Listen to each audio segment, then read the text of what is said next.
ये सेवा समिति अब धीरे धीरे युवा सेवा समिति हो, अपने अपने युवाओं को इसमें लेकर के आई है। आपके जो वंशधर हैं उनको इससे जोड़िए, और कुछ ना कुछ नाम जो सेवा समिति है उसका प्रयोजन होना चाहिए, जिसमें असहायों की सहायता। वेद व्यास जी महाराज कहते हैं 18 पुराण सुनने का एक ही फल है, क्या? परोपकार पुण्याय पापाय परपीड़नम। असहायों की सहायता करना, और जो तुम्हें अपने लिए बुरा लगता है वो किसी के साथ ना करना। अष्टादश पुराणेषु व्यासस्य वचनद्वयम्, यही 2 वचन व्यास जी महाराज प्रकट कर रहे हैं। तो सेवा समिति कथा करावे, असहायों की सेवा, वृद्ध जो जिनके दुर्भाग्यपूर्ण बालक सेवा नहीं करते, ऐसे वृद्धों की सेवा, अनाथ बालकों की सेवा, असहाय कन्याओं के विवाह आदि आदि जो भी राष्ट्र के उत्थान के कार्य हैं वो सब सेवा समिति के द्वारा होने चाहिए। और उसमें भी सर्वश्रेष्ठ श्री गौ माता की सेवा, गौ सेवा। अब बंधुओं एक चीज होती जा रही है, हमारे मन में एक भाव आता है कि मानव सेवा हम कर रहे हैं, राष्ट्र में जिस जिस भाव की सेवा सब हम कर रहे हैं, पर अब आवश्यकता है अपनी संस्कृति जो कि ठाकुर जी ने हमको निधि रूप में दी है, उनकी रक्षा सेवा हो। जैसे भगवान ने हमको निधि रूप में क्या दिया, जैसे पिता अपने पुत्र को संपत्ति देता है, ऐसे ठाकुर जी हम सबको संपत्ति देके गए अपनी। उसमें पहली संपत्ति है पृथ्वी, ठाकुर जी दे करके गए हमको। लेकिन इस पृथ्वी का सर्वनाश करने में हमने कोई कसर नहीं छोड़ रखी। पृथ्वी का संवर्धन कैसे हो उसका पूरा ध्यान रखा जाए। एनवायरमेंट पवित्र हो, वायु पवित्र हो, धरती पवित्र हो, वृक्ष आदि आदि सबका पवित्रीकरण हो, ये पृथ्वी की रक्षा है। दूसरी निधि ठाकुर जी ने हमको प्रदान की यमुना, गंगा, सरजू आदि जैसी नदियां। कल पूज्य महंत श्री राजूदास जी महाराज के साथ हम लोग सरयू स्नान गए तो ढूंढना पड़ रहा था घाट, उस घाट पर नहाएंगे जहां से पास से नाला ना आता हो। मन में जब एक तरफ अयोध्या जी को देख रहे हैं, दूसरी तरफ सरजू जी में आने वाले किसी नाले को देख रहे हैं, तो मन कितना व्यथित होता है। सरजू जी को देख के व्यथित होना ये तो यहां आकर के हुआ, हम तो यमुना जी को देख करके रोज आते हैं। हमारी वृंदावन में यमुना जी की जो स्थिति है, हमारे जन्म को 28 वर्ष होने को आए हैं, पर कितने वर्षों से हमने आचमन नहीं किया यमुना जी का। अभी स्नान पूर्णिमा आएगी और स्नान पूर्णिमा पर हम अपने गिरधर लाल जी का अभिषेक करने के लिए उत्तराखंड की यमुना जी का जल लेके आते हैं। क्यों? वृंदावन की यमुना जी के जल से अभिषेक नहीं हो सकता। भगवान के द्वारा प्रदत्त निधियों में दूसरी निधि है नदियां। ऐसा मैंने सुना है, मैं कंफर्म नहीं हूं इस बात से, पर सबसे पवित्र नदी इस वक्त भारत में यदि कोई है तो वो है चंबल। क्योंकि चंबल की नदी में पूजा पद्धति, तर्पण आदि और आदि आदि उनका विधान नहीं है, इसलिए वो पवित्र है। क्योंकि वहां स्नान करने नहीं जाते, वहां पूजा तर्पण आदि कर। अरे पूजा तर्पण सब करना चाहिए, लेकिन उस सब में पवित्रता का ध्यान रखें। हम लोग भी कल वहां गए, वहां हम लोगों ने भी स्वल्पाहार बाल भोग लिया। उसके बाद हमने सबसे कहा, मैंने कि जो भी सामग्री है कुछ भी घाट पर नहीं डालनी है, सब लेके चलो, यहां पवित्रता जितनी हो सके हम रखें। हमने ठाकुर जी की निधियों को अपवित्र कर दिया।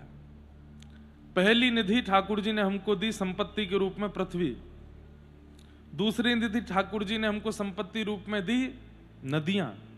तीसरी निधि दी ठाकुर जी ने पर्वत, श्री गिरिराज पर्वत, कामतानाथ पर्वत, हिमालय पर्वत, ये सब पर्वतों का भी अब सर्वनाश करते जा रहे हैं हम लोग। हमारे श्री गिरिराज जी तो स्वयं ही भीतर प्रवेश कर रहे हैं, पृथ्वी में एक तिल रोज घट रहे हैं। लेकिन कई स्थान ऐसे हैं जहां पर पर्वतों को काट करके मानव को सुख मिलने वाली वस्तु बनाने का निर्माण किया जाता है।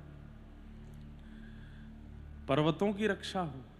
हमारे व्रजमंडल के गौरव श्री माताजी गौशाला के पूज्य महाराज जी श्री रमेश बाबा महाराज, जहां पे लाल जी का ब्याहुला हुआ था, पर्वतों पर जाकर के बैठ गए, जिन पर्वतों को काटना और नष्ट करने का प्रयास किया जा रहा था। बरसाने के नंदगांव के आसपास के पर्वतों की रक्षा महाराज जी ने की, और जब वे रक्षा कर रहे थे तब लोग ही उनका विरोध कर रहे थे। क्यों? ये बाबा तो चाहता नहीं है कि जीव कल्याण हो, ये बाबा तो चाहता नहीं है कि हमारा भारत राष्ट्र आगे बढ़े। आज वही सब मान रहे हैं कि बाबा ने बचाया तो पर्वत बच गए। तो प्रथम निधि पृथ्वी, दूसरी निधि यमुना आदि नदियां, तीसरी निधि पर्वत। अब आप बैठे सुन तो रहे हैं, लेकिन आप ये सोच रहे हैं हम क्या कर सकते हैं उसमें? हम तो कुछ भी नहीं कर सकते, हम तो कुछ कर ही नहीं सकते। महाराज जी हमें क्यों बता रहे हो? करने को व्यक्ति चाह ले तो सब कर सकता है। कोई काम दुनिया में मुश्किल नहीं है।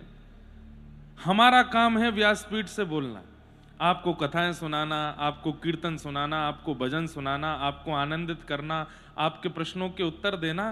पर हमारा कार्य यह भी है कि आपको जागरूक करें। पृथ्वी प्रथम निधि, दूसरी निधि नदियां, तीसरी निधि पर्वत, और चौथी निधि ठाकुर जी जो हमको देकर के गए, गौ माता। गौ माता ये भगवान के द्वारा प्रदत्त निधि है हमको। जिस उत्तर प्रदेश में आप बैठे हैं, इसी उत्तर प्रदेश में कई विधर्मी लोग गौ माता की हत्या और उनके रक्त से रामकृष्ण की जन्मस्थली उत्तर प्रदेश की भूमि को रंगित करते हैं। रंगित क्या करते हैं? अपवित्र करते हैं। पर हम आप सब लोग बाजार के दूध में इतने प्रसन्न हैं, उसकी बनी चाय दही आदि से हमारा इतना सुख हो रहा है। अगर हम सब लोग इतनी संख्या में सनातनी लोग ये प्रण ले लें कि हम बाजार का दूध नहीं लेंगे, हम सिंथेटिक दूध यूज नहीं करेंगे, हमको तो गौशाला का दूध ही चाहिए, और जब गौशाला में दूध नहीं मिलेगा उसके बाद हम सब लोगों के द्वारा मांग की जाएगी, तो सरकार को सोचना पड़ेगा कि भाई इतने करोड़ लोग ये संकल्प ले चुके हैं कि हम बाजार का दूध नहीं पिएंगे, गायों की रक्षा आवश्यक है। सरकार अपने आप विचार करके गायों को रोकेगी। आज सरकार को पता चल रहा है कि ये लोग तो सामान्य दूध से प्रसन्न हैं, सिंथेटिक दूध से इनका काम चल रहा है, बाजार के दूध से इनका घर चल रहा है, तो गायों का प्रयोग जो बाकी चीजों में वो कर लेते हैं। ऐसा नहीं, आप सबका एक मूवमेंट। सत्य बता रहे हैं, महादेव पर अभी श्रावण का महीना आएगा, कितनी जगह दूध चढ़ाया जाएगा, पर हमें ऐसा लगता है श्रावण में महादेव प्रसन्न नहीं हो रहे हैं हम लोगों से। क्यों? उन्होंने ऐसा दूध तो नहीं मांगा था जो हम चढ़ाने जाते हैं। वेद लक्षणा देसी गौ माता का दुग्ध मिलता ही नहीं है ठाकुर जी को। आज भारत के संत विचार करते हैं कि मंदिरों को भी वेद लक्षणा गैयाओं का दूध मिले। धीरे धीरे करके भारत के मंदिर गौवृत्ति होते जा रहे हैं। हम लोग जर्सी गैया का दूध, जर्सी और देसी कौन होती है हमको यही नहीं पता, सामान्य सिंथेटिक दूध से अपना पोषण कर रहे हैं। इसीलिए भयंकर बीमारियां युवावस्था में, 22 साल के बच्चे को अटैक आ रहा है, 8 साल का बच्चा चश्मा पहन करके घूम रहा है। क्यों? क्योंकि ठाकुर जी के द्वारा प्रदत्त की गई औषधात्मक निधि गौ माता, उसी का रक्षण हमने नहीं किया।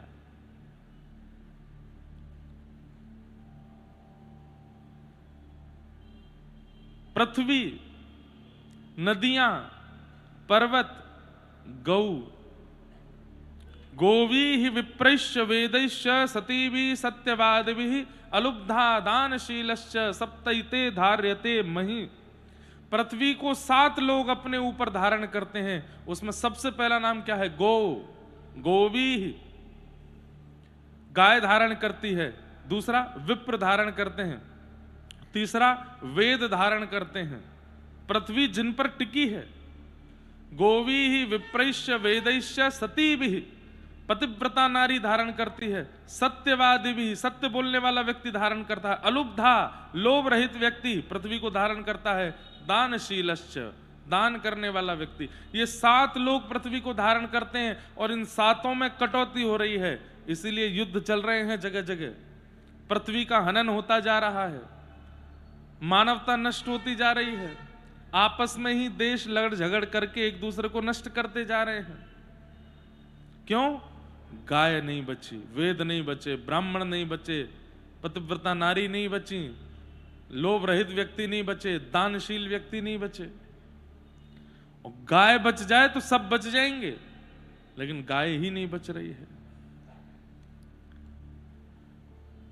मेरे मन में बार बार यह प्रश्न आता है कि ठाकुर जी जब इसी कलिकाल में बोलते थे, चलते थे, सब क्रिया करते थे, तो अब क्यों नहीं नाराज हैं हमसे? क्योंकि हमने उन्हीं की निधियों को नष्ट कर दिया। पिता संपत्ति पुत्र को इसलिए देता है ताकि पुत्र उस संपत्ति का रक्षण करे और वर्धन करे। वर्धन तो बहुत दूर की बात, हमने नाश कर दिया है। पृथ्वी का नाश हो गया, नदियों का नाश हो गया, पर्वतों का नाश हो गया, गौ का भी रक्षण हम कर नहीं पा रहे। आज महाराज जी, हमारी और पिताजी महाराज की गौशाला है वृंदावन में, कहीं भी उसका नाम नहीं है, भक्तिपद गौकुलम, और नाम आता भी है तो कभी दान नहीं मांगा जाता, कभी 1 रुपए का भी वहां पर किसी से सेवा नहीं कराई जाती। कोई अपने मन से कर जाए तो बात अलग है। क्यों? हम और पिताजी कथा में मिलने वाली दक्षिणा से उस गौशाला को चलाते हैं और उसी से ही उसका सब चल रहा है। वेद लक्षणा देसी गौ माता की वहां सेवा करते हैं, गिरधर लाल जी के सब पयोव्रत सामान बनते हैं। उसी से हमारे परिवार से जुड़े हुए जितने ब्राह्मण देवता वृंदावन के, कभी उनको इच्छा हुई, किसी के यहाँ छाछ, किसी के यहाँ दही, किसी को दूध, किसी को घी, पहुंचता रहता है। अपने स्तर पर हम अपनी स्थिति से कर रहे हैं गौ सेवा, क्योंकि अब वही बात है ना, निंदा करने के लिए व्यक्ति को 1 पॉइंट चाहिए होता है, पर वो देखता क्यों नहीं है कि जो व्यक्ति जिसके बारे में हम कुछ उल्टा सीधा बोल देते हैं वो और भी तो बहुत कुछ कर रहा है, जिसका सब चीज का प्रचार करेंगे तो ही मानेंगे क्या? बिना प्रचार के भी तो बहुत कुछ होता है। हमारे पूज्य पिताजी महाराज वृंदावन में हैं तो हो ही नहीं सकता कि गौशाला ना जाएं। अपने सामने जाएंगे और सब्जी मंडी से खूब सारी सब्जी लेके जाएंगे, अपने हाथ से खिला के आते हैं। कहीं कोई वीडियो नहीं डालते, कहीं कोई फोटोज नहीं डालते। क्यों? सब प्रचार का विषय नहीं होता। ठाकुर जी के द्वारा प्रदत्त निधि है, उसकी रक्षा करना हमारा कर्तव्य है। कभी कभी उसका कुछ शेयर करते हैं, लेकिन हमेशा उसके प्रचार में नहीं लगे रहते, क्योंकि वो हमारा कर्तव्य है। रक्षा कीजिए ठाकुर जी की निधियों की। इसीलिए राघव जी, हमें तो ऐसा लगता है कि वृंदावन के ठाकुर जी मानो हमसे ये याचना कर रहे हैं, पहले यमुना जी को पवित्र करो, मेरा मंदिर बन जाएगा वहां पर। यमुना जी का शुद्धि, यमुना जी तो आचमन करने लायक बने वृंदावन की। हम ये कह रहे हैं कि मंदिर पर जो युद्ध चल रहा है वो तो चलिए किसी ना किसी एक कारण से है, कारण सबको पता है, पर यमुना जी पर तो कोई कारण नहीं है।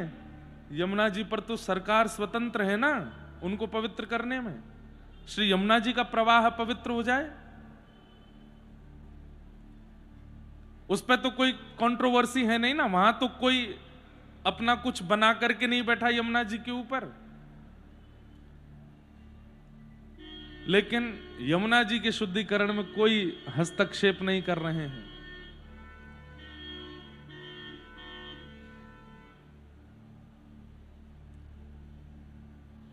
हमारे हिसाब से मथुरा की पहले यमुना जी पवित्र हो जाएं। यमुना जी आ जाएंगी ना, श्री यमुना महारानी है, यमुना पटरानी है। यमुना जी का आमंत्रण तो कीजिए, स्वागत तो कीजिए वृंदावन में। यमुना जी के आते ही ठाकुर जी चले आएंगे, दौड़े आएंगे, जन्मभूमि निर्मित हो जाएगी, अपने आप सबकी बुद्धि सम होती चली जाएगी और अपने आप निर्माण होता चला जाएगा। यमुना जी तो आए वृंदावन में। यमुना जी ही नहीं है तो ठाकुर जी कहते हैं मैं कहां रमण करूंगा, कहां वंशी बजाऊंगा, कहां विहार करूंगा। यमुना जी नहीं है। ठाकुर जी की निधियों को हमने नष्ट कर दिया, इसलिए ठाकुर जी हमसे नाराज बैठे। इनमें से जिसकी भी सेवा कर सको करना। पर आज हमारे कई सारे शिष्य वृंदावन में बिना हमसे पूछे, बिना हमारी आज्ञा लिए, बिना हमसे कोई बात किए जाते हैं यमुना जी का शुद्धिकरण करने के लिए। और मुझे बड़ी प्रसन्नता है कि वे जाते हैं, अपने आप जोड़ते हैं बच्चों को, लगेंगे यमुना जी में, जितनी पॉलिथीन डलती है किनारों पर, अब जो वो कर सकते हैं इतना वो करते हैं।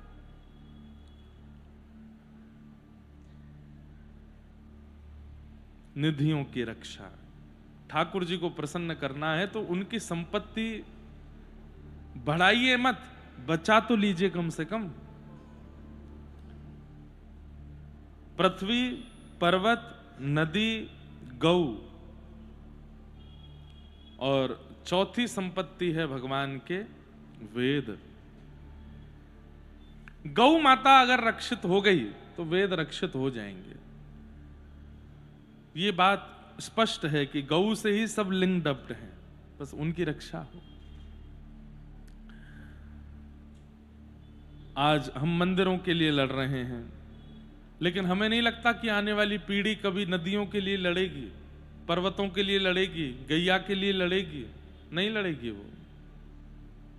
आने वाली पीढ़ी में इतने साहस भी नहीं है, यही बस पीढ़ी बची है। और जहां थोड़े बहुत जो बैठे, बस जो लड़ लिए, अब इसके आगे लड़ने वाले नहीं है। कल को अगर भारत भी नीलाम हो रहा होगा तो युवा हंस करके नीलाम करवा भी देंगे, कोई बात नहीं, हमको राजी है। इसलिए जब तक तन में प्राण है यहां बैठे लोगों में, सनातनियों में, कम से कम गौ माता,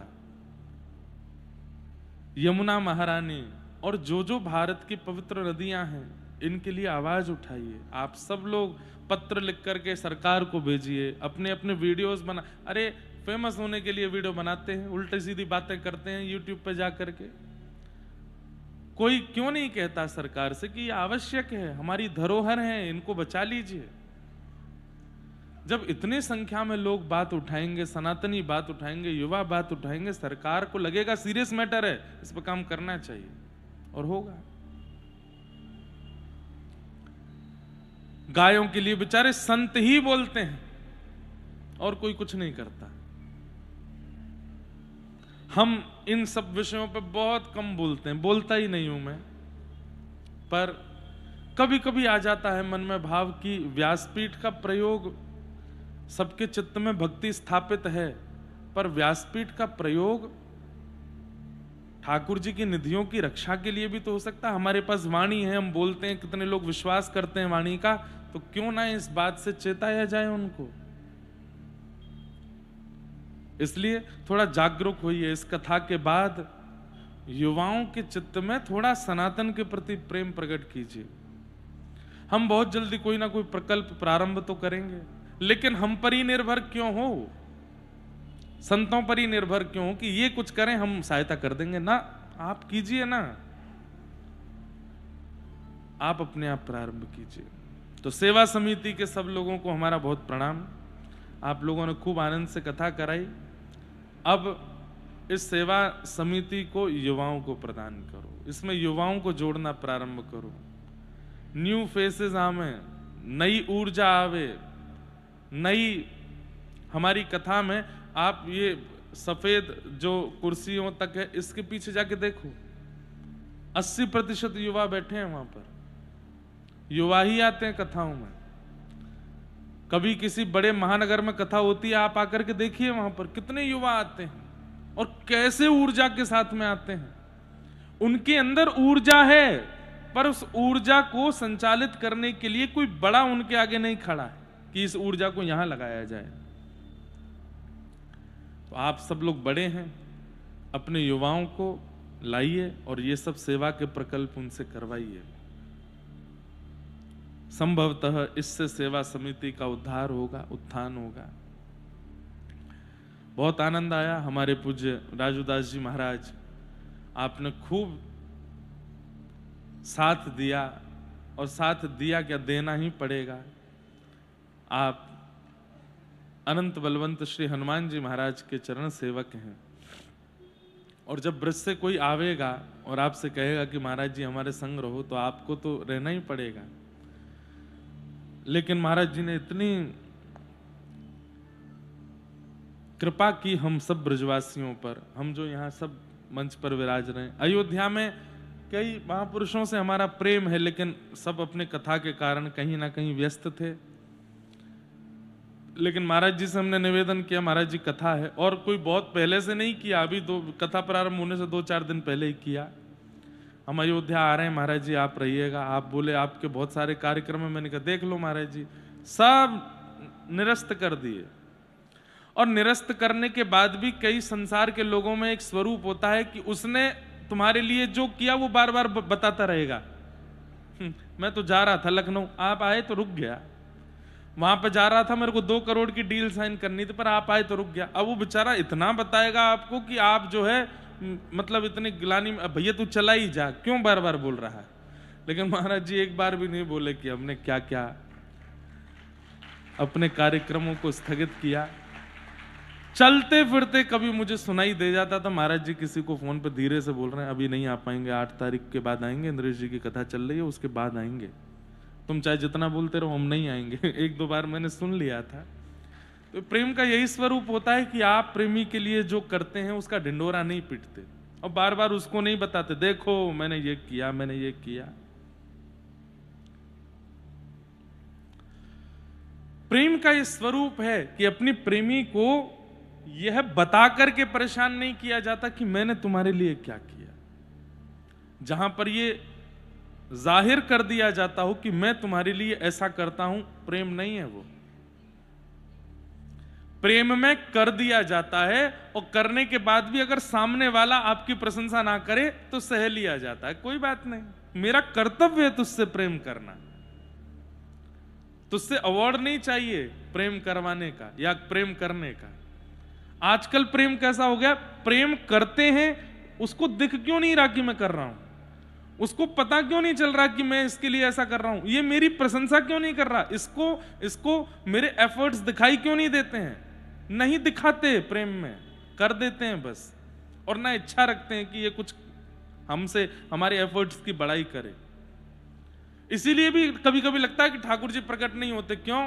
ठाकुर जी प्रकट हो जाएंगे तो हम सबसे पहले तो गिनाएंगे, 4 बजे उठ के सुबह भोज बनाता हूं आपका, आपके राम मंदिर के निर्माण में मेरे पूर्वजों ने प्राण गंवा दिए थे। ठाकुर जी कहेंगे भैया तेने बड़ी कृपा करी, तेरे हाथ जोड़ू भैया, तुम्हारा पूरा खानदान लगा है मेरी सेवा में।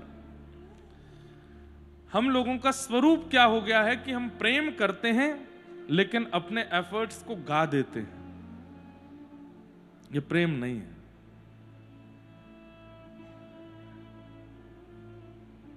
लक्ष्मण जी ने राघव जी के लिए क्या किया ये लक्ष्मण जी ने कभी नहीं बताया।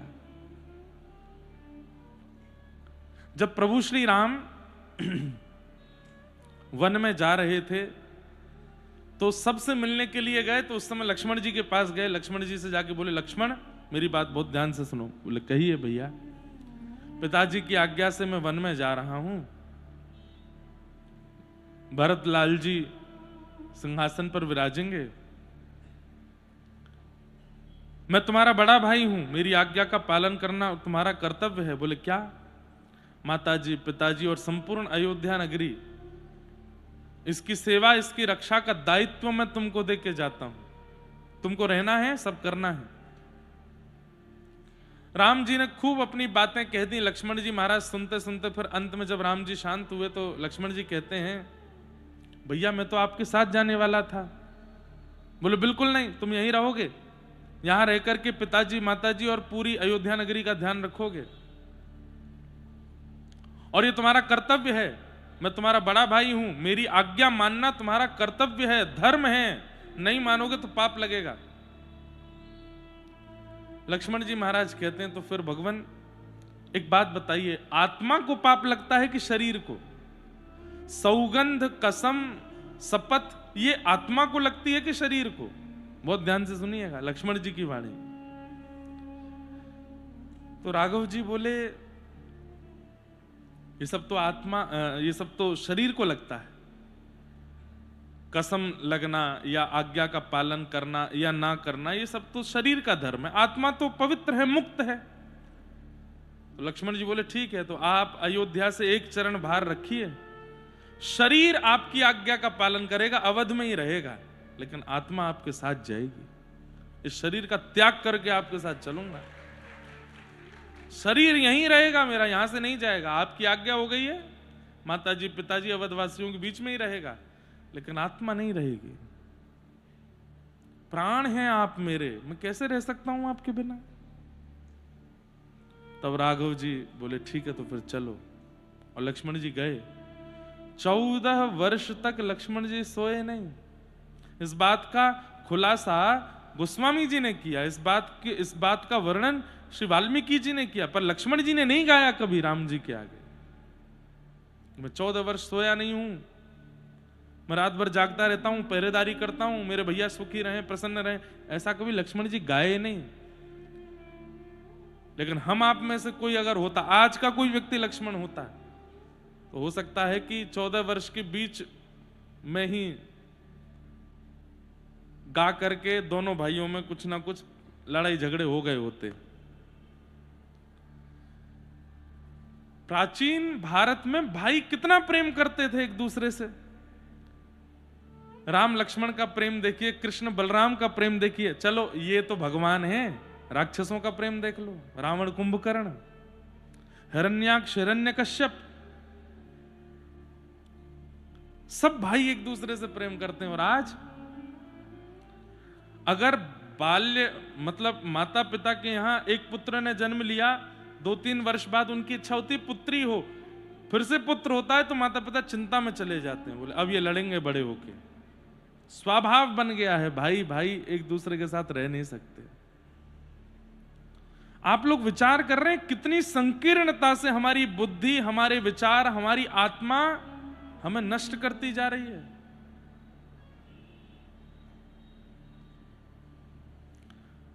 परिवार जितना बड़ा होता जा रहा है उतनी लड़ाई झगड़े, अब तो 2 ही हो रहे हैं, खैर वो 2 में ही नहीं बन रही है। बड़े हो जा रहे हैं तो फिर उनमें तो क्या ही हो रहा है पता नहीं।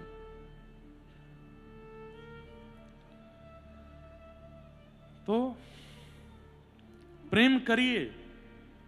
और ये भी एक कारण है कि भाई भाइयों में भी जो नहीं बनती है, उसके पीछे भी कारण यही है कि एक भाई एफर्ट करता है, दूसरे को गिनाता है कि देख मैंने ये किया, और इसी बात से उन दोनों में खटास आती है, लड़ जाते हैं। प्रेम का ढंडोरा नहीं पीटा जाता, प्रेम कर दिया जाता है बस, बिना किसी क्रेडिट के, बिना किसी अवार्ड के, बिना किसी रिवॉर्ड के प्रेम किया जाता है।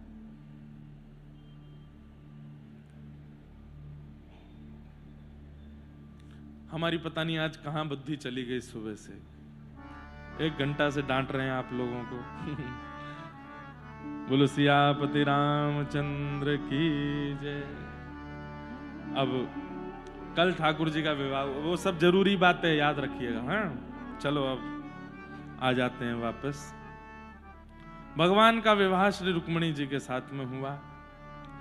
और एक बात याद रखिएगा, लक्ष्मी सदा रुक्मिणी, लक्ष्मी सदा सीता जी वो नारायण की हैं, वो राम जी की हैं, वो कृष्ण की हैं। लक्ष्मी पर और किसी का अधिकार कभी नहीं हो सकता। लक्ष्मी का व्यय करने वाले 3 प्रकार के लोग होते हैं, ध्यान से सुनिएगा। लक्ष्मी को खर्च करने वाले 3 प्रकार के लोग, उत्तम मध्यम अधम। उत्तम व्यक्ति कौन? जो उत्तम व्यक्ति कौन? जो लक्ष्मी के प्रति पुत्री की भावना रखे। मध्यम व्यक्ति कौन? जो लक्ष्मी के प्रति मां की भावना रखे। और अधम व्यक्ति कौन? जो लक्ष्मी के प्रति पत्नी की भावना रखे। लक्ष्मी पत्नी कभी नहीं हो सकती आपकी। ये जो शब्द कहते हैं करोड़पति, लखपति, खरबपति, ना, इसमें उल्टा बोलना चाहिए। करोड़ दास, लाख दास, खरब दास। आप लक्ष्मी के पति नहीं हो सकते, लक्ष्मी के दास हो सकते। पति तो केवल और केवल राम जी हैं, पति तो केवल श्याम सुंदर हैं, पति तो केवल नारायण हैं, पति तो केवल ठाकुर जी हैं। हम पति कभी नहीं हो सकते लक्ष्मी के। उत्तम व्यक्ति कौन? जो लक्ष्मी को पुत्री माने। और पुत्री के प्रति क्या व्यवहार होना चाहिए कि पुत्री जैसे ही बड़ी होने लगे उसका ब्याह करो। मतलब लक्ष्मी बढ़े तो लक्ष्मी का दान करो, यही उसका विवाह है। और दान कहां पर? भगवत कार्यों में दान, गौ सेवा में दान, यज्ञ में दान, अनुष्ठान में दान, किसी की चिकित्सा में दान, किसी की सहायता में दान, किसी के ब्याह में दान, कथा में दान।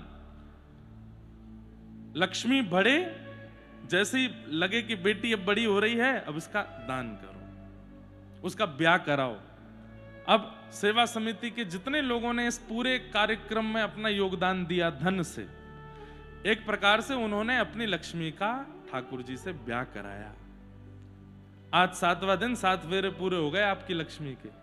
रोज थोड़ी थोड़ी निकल रही थी जेब से रोज थोड़ी थोड़ी निकल रही थी, मतलब जैसे जैसे लक्ष्मी प्रकट हो रही थी, एक फेरा एक दिन में पूरा हो रहा था।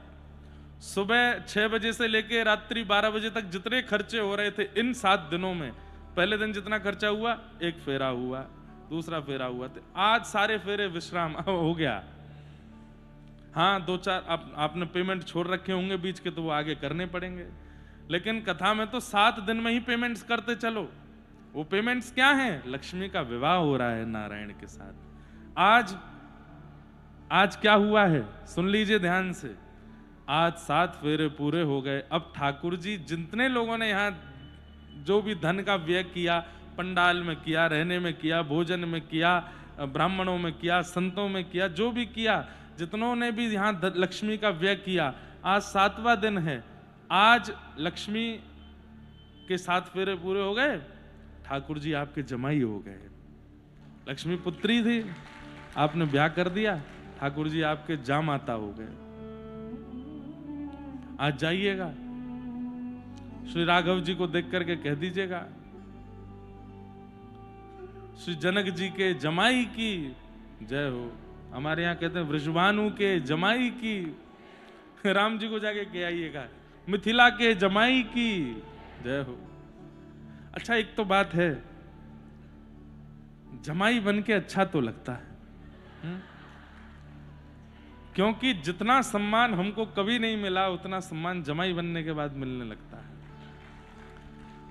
जितने हम योग्य, वैसे तो हम कथावाचक हैं, हमको तो सब जगह ही सम्मान प्रेम इतना ज्यादा मिल गया है कि जमाई बनने के बाद भी कोई अनुभव सा ही नहीं हुआ। क्यों? जो जमाई को सुख दिया जाता है वो तो हमको कथाओं में ही मिल जाता है। आरती उतारी जाती है, मीठा खिलाया जाता है, माला पहनाई जाती है और नजर उतारी जाती है। ऐसे कर करके नजर उतारते, तो जमाई जब पहली बार बनता है उसको बड़ा अच्छा लगता है। ससुराल प्यार भई जब ते, रिपरूप कुटुंब भय तब ते। ससुराल के प्रति देख के, लेकिन हम तो 18 वर्ष की उम्र से कथा कर रहे हैं, तब से ही हमको तो कथा में जाते तो सब लोग खूब बलैया लेते, खूब आरती करते, खूब।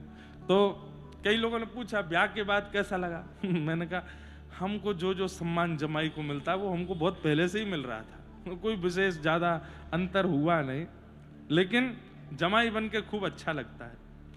राघव जी को खूब अच्छा लगता है, हमारे ठाकुर जी को खूब बढ़िया लगता है। तो बाल कृष्ण की जय, गिरधर लाल की जय, ये सब जय जयकार तो ठाकुर जी को बढ़िया लगते हैं। लेकिन जैसे ही कह दें ससुर जी के नाम के साथ, बोले वृषभानु के जमाई की, ठाकुर जी इतने प्रसन्न हो जाते हैं, मंद मंद मुस्का जाते हैं, थोड़े से शर्मा जाते हैं। अब राघव जी की बारी है, इनको जाकर के बोल दो, बोल मिथिला के जमाई की।